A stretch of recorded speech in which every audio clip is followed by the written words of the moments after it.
instruction are being run through our Indian, Colonial, and Alumni Quad gyms. Now, it's for exactly those reasons that freshmen, unfortunately, are not allowed to have cars on campus unless they're living locally and commuting. But again, you would have access to the parking passes and all that starting your sophomore year, which is one location where residents can live. The 22nd floor of every tower is a penthouse, so no one's ever living in the penthouse. It's like a lounge area. It's going to have a flat screen TV. It's going to have study spaces.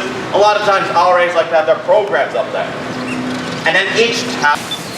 Last thing I want to talk about before we head inside this building and check out our sample suite regards security on the residence halls, namely how you're going to be getting in and out of the building. So you're always going to be using your SUNY card student ID to swipe in.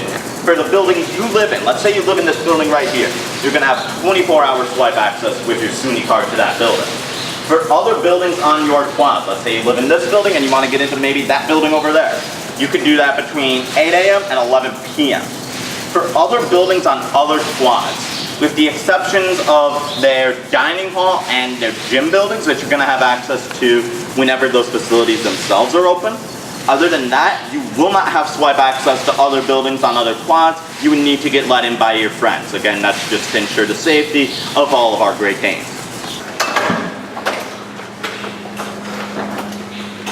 So feel free to come inside and take a look around.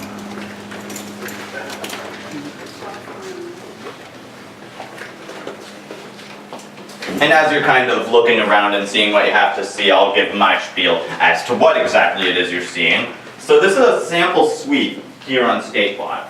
On State, everything is going to be a suite style arrangement similar to this, regardless of which particular building on the quad you live in. Over on Indian Quad, which is the other freshman quad, the majority are going to be suite style like this. Occasionally on Indian, you will get quarter style rooms, which would just be like instead of 2 doubles and a single, or 3 doubles. The room in the center is an example of a single room. Single rooms are typically reserved for RAs or who live on every floor. You get a desk and a chair, which you can put either in your bedroom or you can put them in the common room like we see here, but everyone's going to get those things, as well as obviously like a dresser. There's internet and cable access as well, so bring your TVs and all that good stuff. If you take a look in the corner, we've got a micro fridge. You are allowed to bring your own refrigerator, but not your own microwave for safety purposes. Same goes for hot plates, candles, anything like that. These micro fridges allow you to potentially get around that if you would like. You can rent it out for the year or purchase it directly through SUNY Albany. That way you're not running to the lounges in the basements of every building or the penthouse of the tower to use the microwaves that you would find there. So that might be something you want to think about. At least one laundry room, usually in the basement of that building. Laundry is free for you guys to use. You can even use our campus library, the lecture center concourse, and then we'll end off over at the Mastery Center for Business, which is right by where we started our tour today. As we're moving along, I want to talk a bit about some of our safety protocols here on campus. I mean, take a look in that corner over that way, kind of by the sign in the road there. You'll see the pole with the orange stripes and the blue light. That is one of our emergency phones. And we'll see a couple others as we move along as well, but I want to talk about it now while we're getting started. So you can see at least 2 of those phones from any point on people, usually one boy and one girl, to walk that walk with you, maybe walk you back to your suite or whatever it needs to be. So you really don't need to worry about walking anywhere alone. The next thing I want to talk about is our student ambulance team called 5 Quad. 5 Quad is called 24 hours a day, 7 days a week. They also offer EMT certification classes. Surrounding us are our academic buildings. So inside these academic buildings, you're going to find our traditional style classrooms. We do have summer session classes underway right now, but the traditional style classrooms are probably pretty similar to what you might be used to from, say, high school. It lights up at night, and it leads you directly down to our main campus. So it's a pretty cool focal point of our campus. I want to mention really quickly, behind you guys, we have our fine art museum that's located. Now, if you're interested in art, maybe you're considering majoring in art, you could possibly have your artwork put on display in the art museum. And on the other hand, you're like me and you don't have an artistic just in case you're playing musical instruments, maybe you pick one up while you're here at SUNY Albany. That's exactly what those rehearsal rooms are there for. little bit more about the layout of science and mathematics, biology, chemistry, and physics. On the other side, which is where we'll be later on in the tour, you'll find more of the soft science buildings, such as education, humanities. A few minutes to catch up. So right now we are inside our campus center, which is kind of like UAlbany's equivalent to what other schools might call a student union. And there are a few things I want to talk about while we're in here. The first of which being, if you were to head and the discounts for the Adirondack Trailways buses, that's where you would get those discounts. They also offer discounted movie tickets, which is pretty neat. Their main thing is that they are in charge of and they fund our over 200 student groups, as well as Greek life here on campus. We see some of the flags above us representing some of the more prominent Greek organizations. They represent different majors, different fields of subject. And what they'll do is they'll put you in touch with the sorts of firms, investors, and other resources that would know more about that sort of idea. And they would let you know what you yourself need to do to make it business oriented, but it's open to any major. We're one of 5 schools in New York State to have one of 2 SUNYs, the other being SUNY Buffalo. So it's a pretty unique opportunity you might want to think about taking advantage of. In the opposite side, you'll find campus breakfast, as well as burgers and other grilled sandwiches. We've got Casato's Pizzeria. We've got stuff to make your own burrito bowl. And at all of these locations, you're going to be using Munch money, that SUNY card.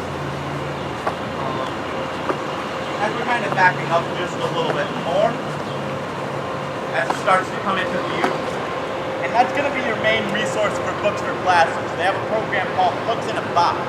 So the way that works, you order your books online ahead of time. You can either purchase or rent the books, and then you pick them up all right there. Not quite a phone, but still works in the exact same way.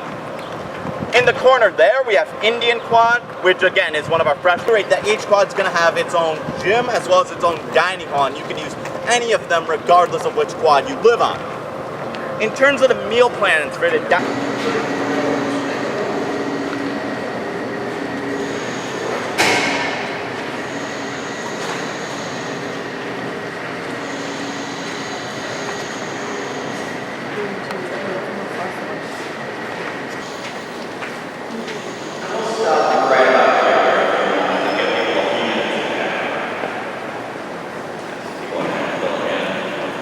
So right now we are inside our science library, which is one of 3 libraries that UAlbany has to offer.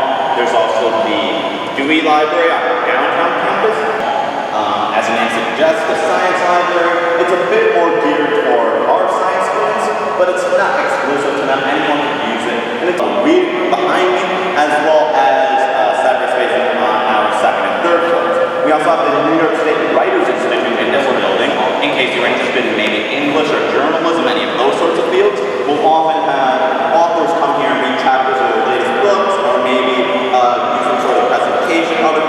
They have career fairs throughout the year. The biggest one being every February in Sesquiel Arenas. And lots of our students walk away from those with internships or possibly even jobs. So I definitely recommend that. Last thing I want to talk about is in this corner we have the art program.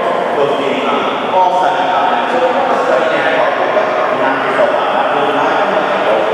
You could go as early as the winter break of your freshman year. Usually students go around. You could go for a whole year. You could go for 1 semester. You could all be from another library.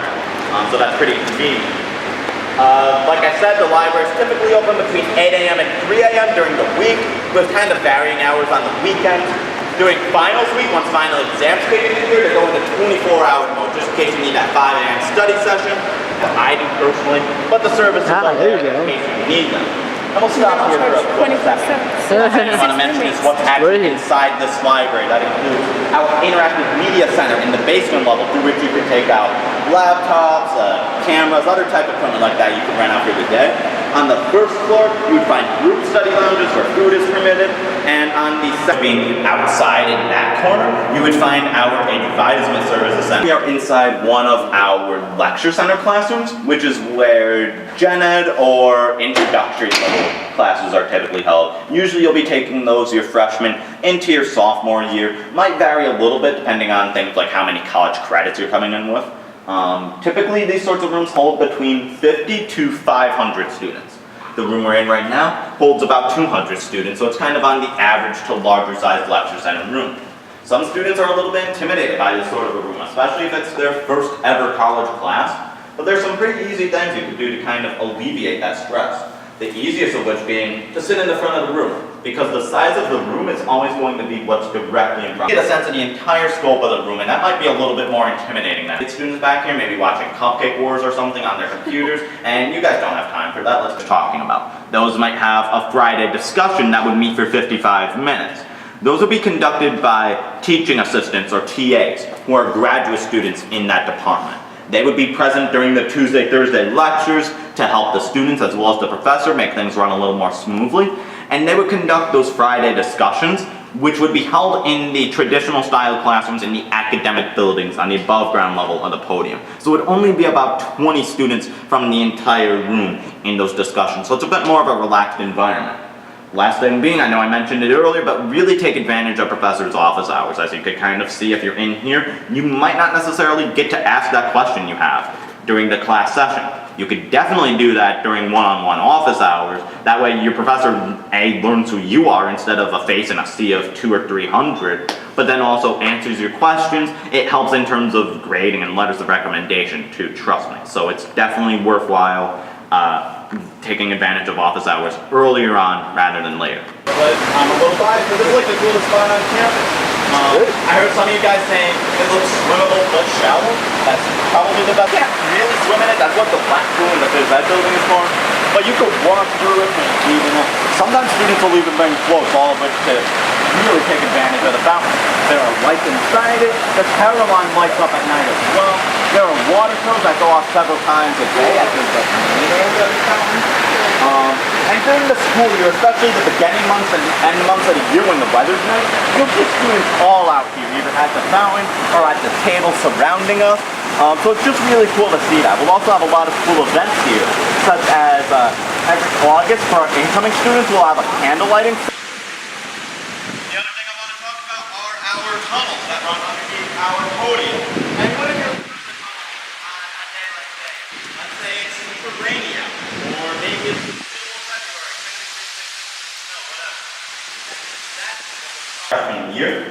It's been ranked the 4th most beautiful business building in the world. It is also LEED Gold certified, meaning it's the best of the best in terms of environmental sustainability.